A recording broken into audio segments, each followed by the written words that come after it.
নমস্কার, আমি মহারায়। গল্প ছন্দের পক্ষ থেকে আপনাদের সবাইকে জানাচ্ছি শুভ গুরুপুরব। আজ গুরু নানক দেবের জন্মদিন। আজকের বিষয় তাই গুরু নানকজির সঙ্গে কলকাতা এবং বাংলা সংস্কৃতির ঐতিহাসিক সংযোগ। গুরু নানক দেবজি শুধু শিখ ধর্মের প্রতিষ্ঠাতা নন, তিনি মানবতার এক আলোক পত্রিকা, যিনি ধর্ম, বর্ণ, ভাষার সীমানা পেরিয়ে মানুষে মানুষে ভালোবাসা, সহানুভূতি ও ঐক্যের বাণী শুনিয়েছেন।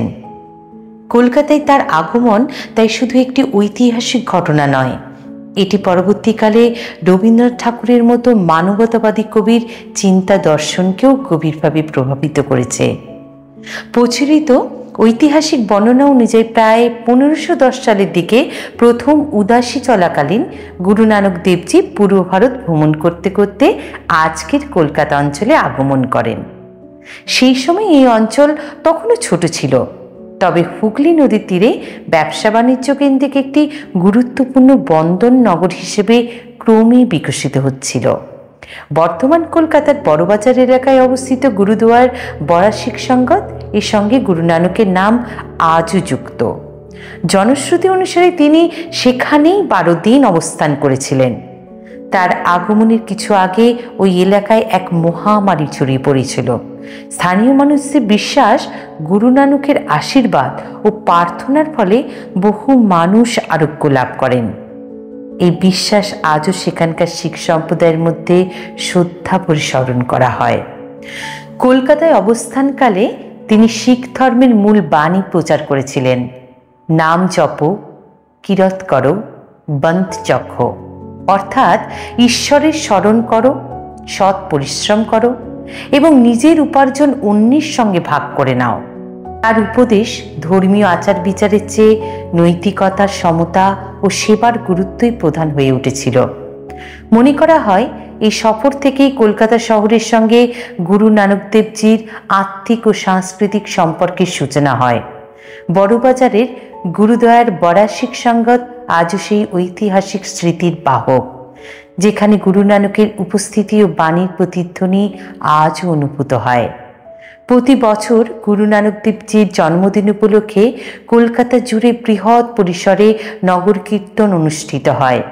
বড়বাজার থেকে শুরু করে বিভিন্ন গুরুদুয়ারে শোভাযাত্রা যায়।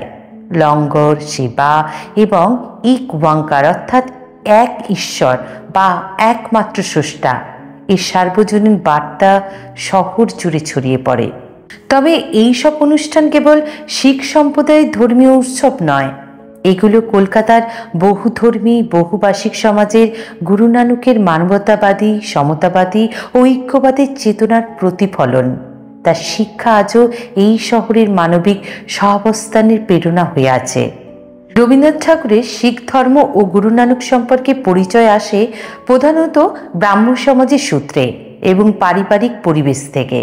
তার পিতা দেবেন্দ্রনাথ ঠাকুর 1873 সালে অমৃতসরের স্বর্ণ মন্দিরে কীর্তন শুনে গভীরভাবে প্রভাবিত হন।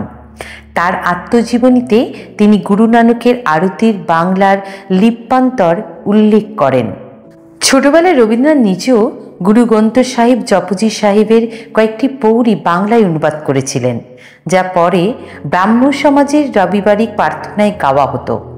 এছাড়া তিনি গুরু নানক নিয়ে প্রবন্ধও লিখেছিলেন, যেখানে নানকের জীবন কাহিনী, সব ধর্মের মানুষকে এক ঈশ্বরের ছায়ায় দেখার আদর্শকে তিনি বিশেষভাবে প্রশংসা করেছেন। কবিগুরু নানকের দর্শন সম্পর্কে বলেন যে, নানকের স্বপ্ন ছিল এমন এক সমাজ যেখানে বর্ণভেদ, ধর্মীয় সংকীর্ণতা ও সামাজিক বৈষম্য নেই। এই আদর্শই আধুনিক ভারতের জন্য এক নিখুঁত মডেল হতে পারে। অন্যত্র তাকে উদ্ধৃত করা হয়েছে এভাবে: গুরু নানক তার শিষ্যদের বলেছিলেন স্বার্থপরতা, ধর্মীয় গোঁড়ামি ও আধ্যাত্মিক জড়তার বাইরে এসে মানবতার সেবা করতে। রবীন্দ্রনাথের মধ্যেও গুরুবাণীর প্রভাবের ইঙ্গিত পাওয়া যায়। বিশেষজ্ঞরা উল্লেখ করেছেন যে গুরু নানকের আরতি গগন মে থাল এর ভাব অনুবাদ রবীন্দ্রনাথের গানে ও সুরে নতুন রূপ লাভ করেছে। গগনের থালে রবি চন্দ্র দীপক জ্বলে। গুরু নানকের কলকাতা সফর এবং কয়েক শতাব্দী পরে কলকাতারই সন্তান রবীন্দ্রনাথের চিন্তা জগতে তাঁর প্রভাব, এই দুইয়ের মধ্যে আমাদের চোখে পড়ে এক গভীর ভাবগত সেতু। কলকাতায় নানকের আগমনের সময় তিনি যে বার্তা দিয়েছিলেন, সব মানুষের সমতা, সৎ পরিশ্রম ও ভাগ করে নেওয়ার নৈতিকতা এবং এক ঈশ্বরের অন্তর্ভেদী রূপ, এসবই রবীন্দ্রনাথের মানবতাবাদী দৃষ্টিভঙ্গির সঙ্গে মিল খুঁজে পায়। কবিগুরু যখন জাতি, বর্ণ, গোঁড়া ধর্মীয়তা ও ঔপনিবেশিকতার দাসত্বের বিরোধিতা করে বিশ্বমানবের স্বপ্ন আঁকেন, তখন অনেক গবেষক তার ভেতরে গুরু নানকের ঐক্যবাদের সুরও শুনতে পান। সংক্ষেপে বলা যায়, কলকাতায় গুরু নানকের সফর শুধু একটি ধর্মীয় ঘটনার ইতিহাস নয়, এটি শহরের বহুধর্মীয় বহুভাষিক চরিত্র গঠনের এক সূচনা মুহূর্ত। সেই ঐতিহ্যের ধারাবাহিকতা রবীন্দ্রনাথ ঠাকুর মানবতা ভিত্তিক এক সাহিত্য দর্শনের নির্মাণ করেছেন। একদিকে বড়বাজারের প্রাচীন গুরুদুয়ারে গুরু নানকের পদচিহ্নের স্মৃতি, অন্যদিকে জোড়াসাঁকোর ঠাকুর বাড়িতে রবীন্দ্রনাথের কলম। এই দুইয়ের মিলিত রূপই আমরা দেখি কিভাবে ধর্মধারা ও সাহিত্য দ্বারা একে অপরকে সমৃদ্ধ করে ভারতীয় সংস্কৃতিতে এক ওঙ্কার অর্থাৎ এক তার চিরন্তর বার্তা পৌঁছে দিয়েছে। এই আলোচনায় ব্যবহৃত তথ্যের উৎস হিসেবে নেওয়া হয়েছে দেবেন্দ্রনাথ ঠাকুরের আত্মজীবনী আত্মজীবন, ডিসকভারি সিকিজম এবং অন্যান্য নির্ভরযোগ্য ঐতিহাসিক ও গবেষণাধর্মী সূত্র। আমি আন্তরিকভাবে চেষ্টা করেছি তথ্যগুলি যথাসম্ভব সঠিক ও গভীর শ্রদ্ধার সঙ্গে উপস্থাপন করতে। তবু কোনো অনিচ্ছাকৃত ভুল বা ত্রুটি থেকে থাকলে তার জন্য বিনীতভাবে ক্ষমা ও মার্জনা প্রার্থনা করছি। এই নিবেদনটি শুধুই গুরু নানক দেবজির এবং তার মানবতাবাদী দর্শনের প্রতি এক ছোট্ট শ্রদ্ধাঞ্জলি ও বিনীত প্রচেষ্টা।